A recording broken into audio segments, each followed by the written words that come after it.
أيها الإخوة، لا بد أن نعمل شيئا، لا بد أن نقدم. فأقول لك: الرحمن علم القرآن خلق الإنسان علمه البيان الشمس والقمر بحسبان.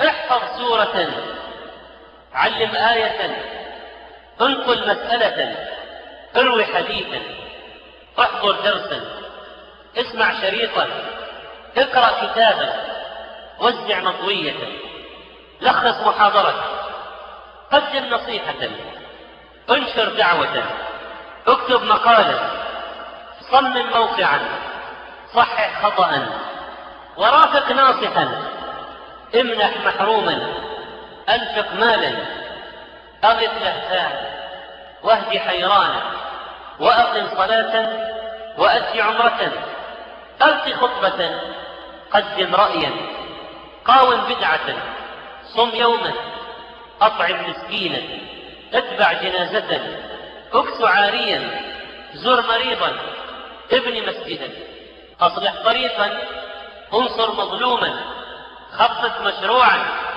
اجمع صدقة، اكبت عدوا، واكشف منافقا، ادع كافرا، واشبع جائعا، استفتي عالما، اقترح فكرة، راسل جريدة، قدم برنامجا، زوج خيرا، وهكذا وهكذا من أعمال البر وأنواع العمل للدين.